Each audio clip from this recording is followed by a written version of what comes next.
नमस्कार साथियों, आज हम एक ऐसे देश के बारे में बात करने वाले हैं जहां पर दुनिया में सबसे ज़्यादा मुसलमानों को सताया जा रहा है, दबाया जा रहा है और कुचला जा रहा है और लगातार उनकी धार्मिक पहचान को मिटाने की कोशिश हो रही है, उनके अस्तित्व को मिटाने की कोशिश हो रही है और चुपचाप तरीके से जो है वहाँ पर मुसलमानों के ऊपर अत्याचार हो रहे हैं। तो आप सोच रहे होंगे मैं इज़राइल की बात कर रहा हूँ, तो आप गलत सोच रहे हैं। मैं इज़राइल की बात नहीं कर रहा हूँ, मैं एक ऐसे देश की बात कर रहा हूँ जहाँ बड़े ही रहस्यमय तरीके से मुसलमानों के ऊपर लगातार अत्याचार हो रहे हैं।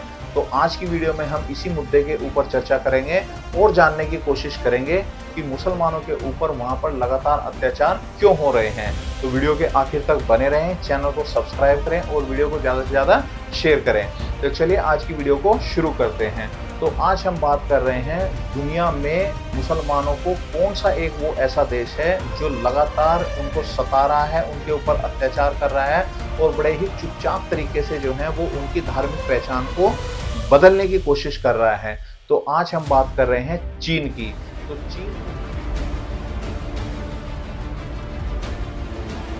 चीन की जिनपिंग सरकार मुसलमानों पर लगातार अत्याचार कर रही है। चीन में उइगर मुसलमानों के साथ ज्यादती हो रही है। भारत के पड़ोसी देश में मुसलमानों की मान्यताओं, धार्मिक परंपराओं और संस्कृति पर हमले हो रहे हैं, क्योंकि एक तरफ जब पूरी दुनिया में ईद के मौके पर जश्न मनाया जा रहा था, लोग एक दूसरे को ईद की बधाई दे रहे थे, तब चीन के उइगर मुसलमान पाबंदियों का सामना कर रहे थे। दुनिया के तमाम देशों में रमजान के पाक महीने में रोजा रखा गया और नमाज भी पढ़ी गई, लेकिन चीन में इसके उलट उइगर मुसलमानों को रोजा रखने को लेकर प्रतिबंधों का सामना करना पड़ा था। यहाँ उनके ईद की नमाज तक पढ़ने पर प्रतिबंध लगा दिया गया था। तो चीन वो एक ऐसा देश है आज के समय में जो लगातार मुसलमानों के ऊपर अत्याचार कर रहा है और आप देख भी रहे हैं कि कोई ऐसी खबर दुनिया में बाहर निकलकर नहीं आती है कि चीन मुसलमानों के ऊपर वहां पर लगातार अत्याचार कर रहा है। दुनिया में ये खबर निकल कर ही नहीं आती है। बाकी दुनिया के देशों को इस बारे में कुछ ज़्यादा जानकारी है ही नहीं कि चीन लगातार जो है वो वहाँ के मुसलमानों के ऊपर अत्याचार कर रहा है। अब हम बात कर लेते हैं कि चीन में कौन से मुसलमान रहते हैं और किस प्रांत में मुसलमान रहते हैं। तो चीन का एक प्रांत है जिसका नाम है शिनजियांग, जो चीन के नॉर्थ वेस्टर्न साइड में पड़ता है और इस वो प्रांत की जो सीमाएं हैं वो लगभग 8 से 10 देशों के साथ लगती है। भारत के साथ भी इसकी सीमा लगती है, उसके बाद रशिया के साथ इसकी सीमा लगती है, मंगोलिया के साथ लगती है, तुर्कमेनिस्तान के साथ लगती है, कजाकिस्तान के साथ इसकी सीमा लगती है। और ये एक दुनिया का ऐसा प्रांत है जो पाकिस्तान से लगभग 1.5 गुना बड़ा है और बांग्लादेश से लगभग 10 से 12 गुना बड़ा है। और यहाँ पर मुसलमानों की लगभग 2 करोड़ 20 लाख की आबादी यहाँ पर मुसलमानों की रहती है, जिन मुसलमानों को वीगर मुसलमान या उइगर मुसलमान भी कहते हैं। और इस प्रांत की राजधानी उर्मिक है। तो ये वो एक ऐसा प्रांत है जहाँ पर चीन के लगभग 2 करोड़ 20 लाख मुसलमान रहते हैं। अब हम इन वीगर मुसलमानों के थोड़े से इनकी बैकग्राउंड यानी कि इनके इतिहास के बारे में बात कर लेते हैं। तो वीगर मुसलमान वैसे तो तुर्क बैकग्राउंड के हैं, यानी कि ये जो अपने आप को चीन के ये जो वीगर मुसलमान हैं ये अपने आप को तुर्कमेनिस्तान का मानते हैं और तुर्की ही भाषा लगभग ये वहाँ पर बोलते हैं। ये 13वीं 9वीं से और 13वीं शताब्दी में लगातार मध्य पूर्व से इन वीगर मुसलमानों का जो है वो चीन में पलायन हुआ और लगभग 1949 तक वहाँ पर 90 से 95% जो है इस शिनजियांग प्रांत में इन मुसलमानों की आबादी हो गई थी। लेकिन जैसे ही 1949 में चीन का एक आधुनिक साम्यवाद जब शुरू हुआ और माओ जेडोंग ने जब एक आधुनिक चीन के साम्यवाद की जो नींव रखी, तब वहां पर तब उस प्रांत में शिनजियांग में लगभग 90 से 95% ये वीगर मुसलमान रहते थे।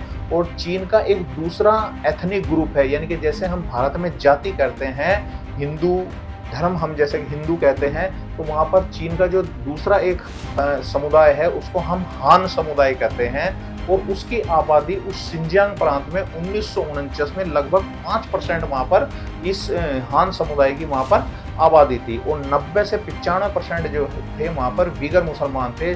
लेकिन जैसे ही वहाँ पर आधुनिक और साम्यवाद चीन की वहाँ पर स्थापना हुई। माओ जेडोंग ने जब जैसे ही वहाँ पर जो है इस पूरे कम्युनिस्ट पार्टी को वहाँ पर शुरू किया, तो वहाँ पर अब लगभग 1949 से आज 2025 हो गया है, लगभग 70 साल में वहाँ पर अब इन वीगर मुसलमानों की आबादी 90 से 95% से घटकर जो है वो लगभग 50 से 55% रह गई है। और जो हान समुदाय के लोग हैं वो वहाँ पर लगभग 45% तक वहाँ पर चले गए हैं। तो इसका मतलब ये है कि भाई चीन ने जो है वो इतना बड़ा वहाँ पर डेमोग्राफिक चेंज यानी कि जनसंख्या का बदलाव जो है कर दिया कि जिस जिस इसमें क्या नाम राज्य में शिनजियांग में लगभग 90 से 95% वहाँ पर वीगर मुसलमान रहते थे, अब वहाँ पर चीन के दूसरे हिस्सों से हान समुदाय के लोगों को चीन ने बसाना शुरू कर दिया था। और 1949 से आज 2025 तक जो है वो लगभग 45% वहाँ पर हान समुदाय के लोग वहाँ पर रहते हैं। तो अब हम बात ये कर रहे हैं कि चीन उनके ऊपर इतना अत्याचार कर क्यों रहा है, चीन में ऐसी क्या वजह है कि चीन उनके पीछे जो है वो पड़ा हुआ है। इसकी सबसे बड़ी वजह जो है वो ये है कि चीन अपने देश में जो है वो इस्लाम के विस्तार को नहीं करना चाहता है। और जो एक रेडिकल जो एक कट्टरपंथ वाली जो इस्लाम की छवि बन गई है, इस छवि को जो है वो चीन अपने यहाँ पर पनपने की देने की कोशिश नहीं करना चाहता है। तो इसीलिए जो है वो लगातार चीन जो है इन वीगर मुसलमानों की पहचानों को भी बदलने की कोशिश कर रहा है। और माना तो ये भी जाता है, वैसे तो जो है इस शिनजियांग प्रांत की खबरें बाहर बहुत कम निकल कर आती है, चीन की भी खबरें बाहर बहुत कम निकल कर आती हैं, लेकिन विशेष रूप से जो है इस शिनजियांग प्रांत में जो है बाहर की मीडिया को भी आने की इजाज़त नहीं है। वहाँ किसी भी तरह की कोई मीडिया के द्वारा जो है खबरों को निकालने की भी आज़ादी नहीं है। तो इसीलिए कुछ अंदाजे ही लगाए जा सकते हैं। जो अंतर्राष्ट्रीय मीडिया है, बीबीसी है, CNN है, इन्होंने भी वहाँ पर बहुत कोशिश की वहाँ पर खबरें निकालने के लिए, लेकिन ये भी वहाँ पर खबरें नहीं निकाल पाए क्योंकि चीन ने अंतर्राष्ट्रीय मीडिया को पूरी तरीके से जो है शिनजियांग में आने के ऊपर जो है उसका प्रतिबंध लगा रखा है और कोई भी इंटरनेशनल मीडिया वहाँ पर शिनजियांग प्रांत में नहीं जा सकती है।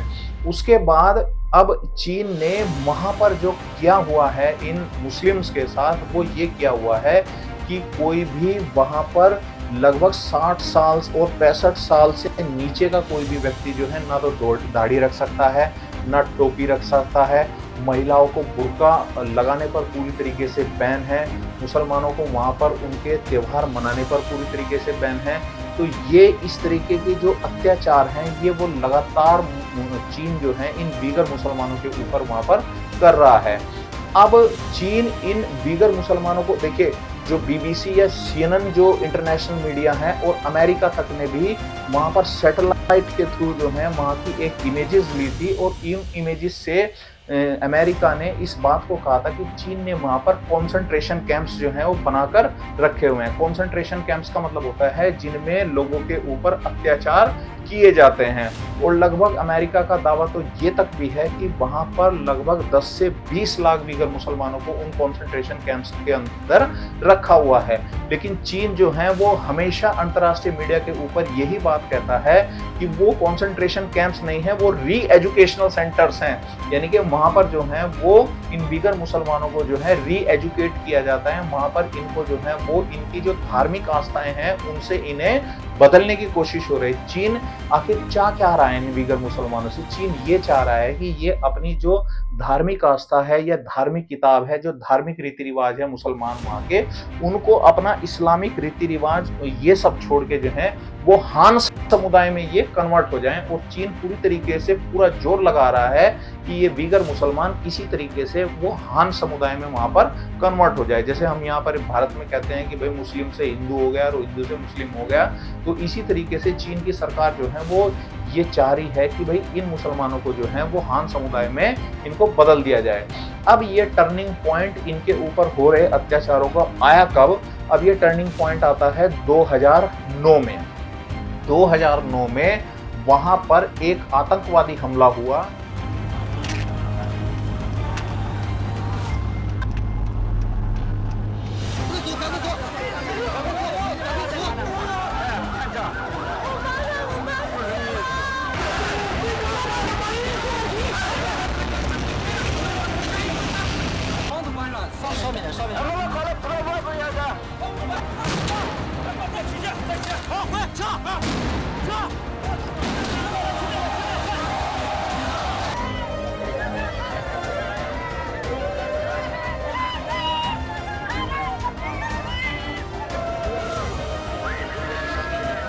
इस सिंजियांग प्रांत में इसकी जो राजधानी है उर्मिक, उसमें एक आतंकवादी हमला हुआ और उस आतंकवादी हमले में वो आतंकवादी हमला बाद में जो है वो दंगों में तब्दील हो गया। यानी कि एक तरफ हान समुदाय के लोग थे, एक तरफ बीगर मुसलमान थे और लगभग वहां पर जो है 200 से 250 हान समुदाय के लोग वहां पर मारे गए, उनका कत्लेआम हो गया। जैसे यहाँ पर दंगे होते हैं भारत में, इसी तरीके का एक बहुत बड़ा दंगा वहां पर हुआ।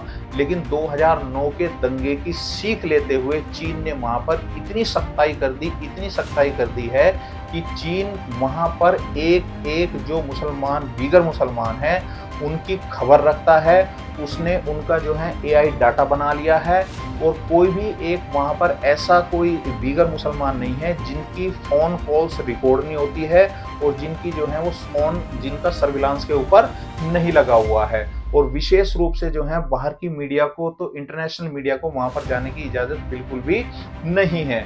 उसके बाद हम बात करते हैं क्या कि चीन ऐसा जो है वो लगातार करता ही जा रहा है। चीन ने वहां पर एक सिंजियांग का एक शहर है आर्तुस, उस आर्तुस शहर में चीन ने अभी हाल ही में जो है एक मस्जिद को पूरी तरीके से तोड़कर वो पब्लिक टॉयलेट में तब्दील कर दिया।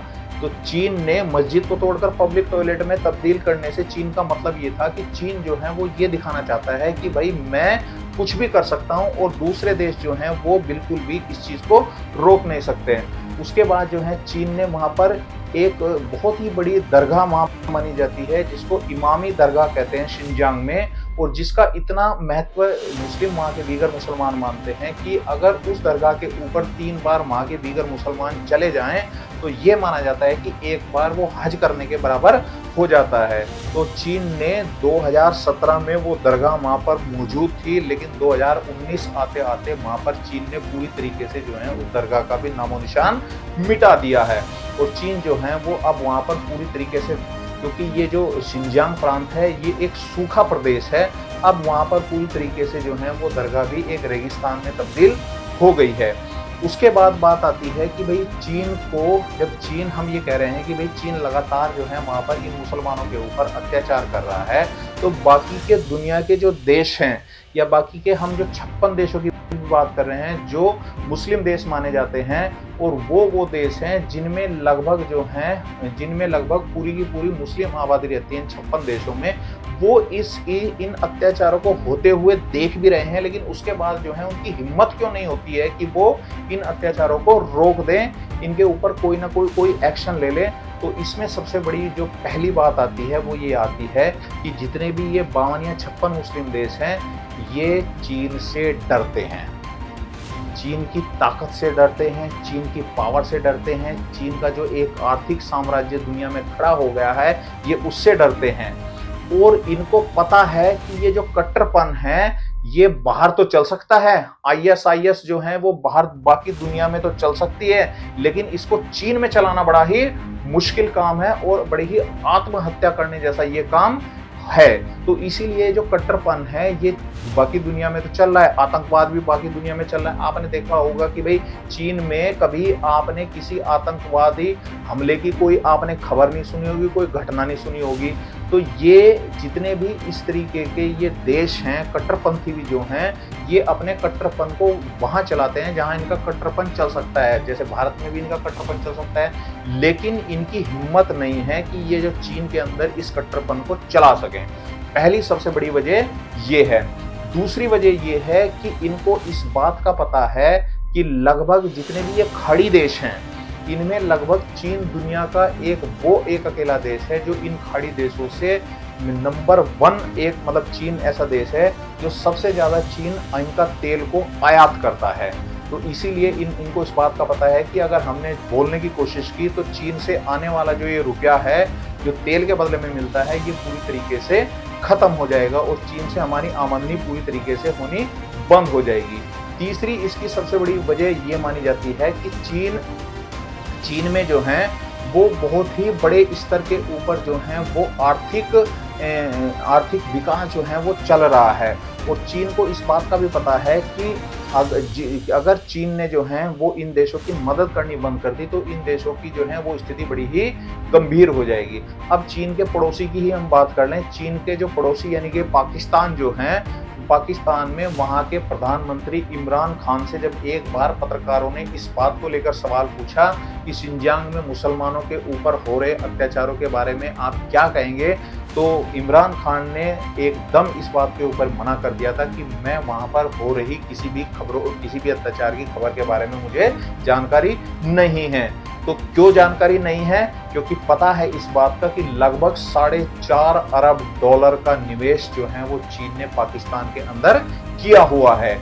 ये चीज है। उसके बाद जो दुनिया में मुसलमानों का खलीफा बनता है, जिसको हम सऊदी अरब कहते हैं, वो भी इस अत्याचार के ऊपर हो रही खबरों का जो है वो खंडन करता है और कभी भी उसने दीगर मुसलमानों के ऊपर हो रहे अत्याचारों के ऊपर खुलकर कभी चीन की आलोचना नहीं की। तो क्यों नहीं की? उसको भी इस बात का पता है कि लगभग 5 से 7 अरब डॉलर का जो है वो व्यापार चीन का सऊदी अरब में भी हो रहा है। उसके बाद तीसरा जो सबसे बड़ा देश आता है, जो एक इन पूरी 56 मुस्लिम देशों का जो है एक वो पूरा उस्ताद बनने की कोशिश कर रहा है अभी भी, उसका नाम है ईरान।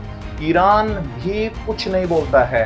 अब आप इन जो देश, जो मैंने आपको ये देश बताए, सऊदी अरब हुआ, तुर्की हुआ, ईरान हुआ, पाकिस्तान हुआ, ये भारत के बारे में तो बहुत खुलकर बोलते हैं। जब कश्मीर से 370 धारा हटाई गई थी, इन्होंने पता नहीं क्या क्या भारत के बारे में बोला कि वहां पर कश्मीरियों के ऊपर इतना अत्याचार हो रहा है, भारत की फौज वहां पर इतना अत्याचार कर रही है। लेकिन इन देशों की बिल्कुल भी हिम्मत नहीं है कि ये चीन के बारे में इस तरीके के स्टेटमेंट जो हैं वो दे दे कि चीन जो है वहां पर दीगर मुसलमानों के ऊपर ये अत्याचार कर रहा है, क्योंकि इनको इस बात का पता है कि इन सारे देशों को जो है वो चीन ने इतना भारी कर्ज और निवेश के नीचे दबा दिया है कि इनकी अब ये हिम्मत हो ही नहीं रही है कि ये जो है वो इस तरह की बातों को कर लें।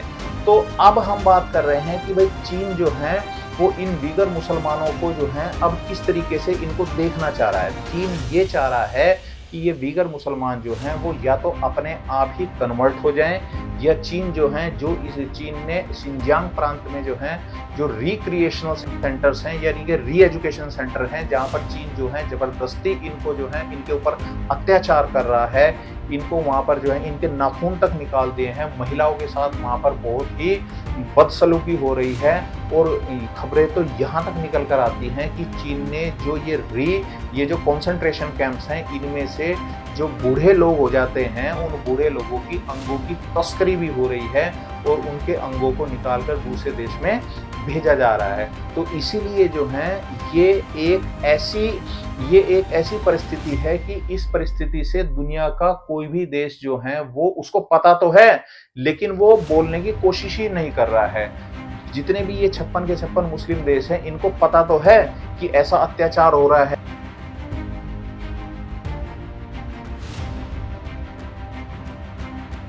सबको पता है। एक जो दीगर मुसलमान थे जो वहां पर हो रहे अत्याचारों में से बचकर जो है अमेरिका चले गए थे, उन्होंने भी अपना स्टेटमेंट दिया। उन्होंने अपने भाई को खो दिया था कि उसके ऊपर वहां पर कितना अत्याचार हुआ। तो इसीलिए जो है इन सारे देशों को, जितने भी ये मुस्लिम देश हैं, इस्लामिक देश हैं, जिनकी लगभग जो है वो 28 से लेकर 35% तक की इनकी भागीदारी है पूरी दुनिया की जनसंख्या में। उसके बावजूद भी 220 करोड़ इनकी जनसंख्या दुनिया में मानी जाती है, लेकिन उसके बावजूद भी इन किसी एक देश की हिम्मत ये नहीं होती है कि वो चीन के बारे में जो है कोई आलोचना कर दे, या चीन के बारे में जो है कोई इस तरीके का स्टेटमेंट दे दे कि जिससे जो है ये चीन उनसे नाराज हो जाए। और चीन के आज के डेट में अगर मैं कहूँ तो दुनिया में जितने भी ये छोटे छोटे देश हैं, ये चीन की नाराजगी मोल लेना नहीं चाहते हैं। और बाकी की जो ये छोटे छोटे जो गरीब मुस्लिम देश हैं, 2, 4, 5 इन अमीर मुस्लिम देशों को छोड़कर जो बाकी गरीब मुस्लिम देश हैं, उनको तो चीन ने अपने कर्ज के बोझ तले इतना दबा दिया है कि वो चीन का सारी उम्र ब्याज देते देते मर जाएंगे और उनका जो है चीन का उनसे ब्याज ही नहीं उतर पाएगा। तो इसलिए जो है आज के टाइम में हम इस पूरी के पूरे जो है घटनाक्रम से इस बात को सीख सकते हैं कि अगर दुनिया में कोई एक बड़ी ताकत है तो वो है एक आर्थिक ताकत। जो देश भी आर्थिक रूप से संपन्न होगा, उस देश के खिलाफ कोई भी दूसरा देश बोलने की कोशिश नहीं करेगा। तो इसीलिए जो है चीन आज ऐसी स्थिति में पहुंच गया है कि चीन की बरखिलाफी, चीन के बारे में कोई आलोचना करना चाहता ही नहीं है और ख़ास तौर से जितने भी ये छोटे-छोटे देश हैं, ये तो चीन की आलोचना को मोल लेना नहीं चाहते। और पाकिस्तान तो एक ऐसा देश बन गया है, अगर हम पाकिस्तान की भी बात करें तो पाकिस्तान एक ऐसा देश बन गया है जो चीन के कर्ज तले पूरा का पूरा जो है वो दबा हुआ है। और चीन का जो कराची का ग्वादर बंदरगाह है वो पूरी तरीके से चीन की कंपनियां ही उसको डेवलप कर रही हैं। तो इसीलिए जो है वो चीन की आलोचना कर पाकिस्तान को कुछ हासिल होने वाला नहीं है। अच्छा, उसके बाद जो है एक कमाल की बात और भी है। वो कमाल की बात यह है कि चीन ने अपनी एक परियोजना जो शुरू की हुई है बेल्ट एंड रोड परियोजना, जिसमें चीन जो है वो चीन से लेकर और यूरोप तक जो है वो एक बहुत ही बड़ा हाईवे बना रहा है। उसमें लगभग जो है एशिया, मिडिल ईस्ट और यूरोप तक के देशों में से वो पूरा का पूरा हाईवे निकल कर जाएगा। और उसमें आप कमाल की बात ये समझे कि लगभग 25 से 26 ऐसे इस्लामिक देश हैं जिन देशों से वो निकल कर जा रहा है। उसके बाद भी वो परमिशन दे रहे हैं। उनको पता है कि भाई वीगर मुसलमानों के साथ जो है वहाँ पर इतना लगातार अत्याचार हो रहा है, उसके बाद भी वो 28 से 30 देश ऐसे इस्लामिक देश हैं जो उस हाईवे को निकलने की परमिशन दे रहे हैं। और वो ये कह रहे हैं कि भाई हमें कोई किसी भी तरीके का ऐतराज इस हाईवे को लेकर नहीं है। जबकि भारत पूरी तरीके से इस हाईवे के विरोध में खड़ा है। और अमेरिका को भी इस बात का पता है कि चीन का अगर कोई संतुलन कर सकता है तो वो देश भारत ही है, जो चीन को जो है कंटेन कर सकता है, चीन को संतुलित कर सकता है। तो इसलिए अमेरिका भी जो है वो लगातार भारत के पीछे खड़ा हुआ है और भारत को सपोर्ट करने की कोशिश कर रहा है। तो उम्मीद है आपको वीडियो पसंद आई होगी। आप वीडियो को ज़्यादा से ज़्यादा शेयर करें, चैनल को सब्सक्राइब करें। धन्यवाद।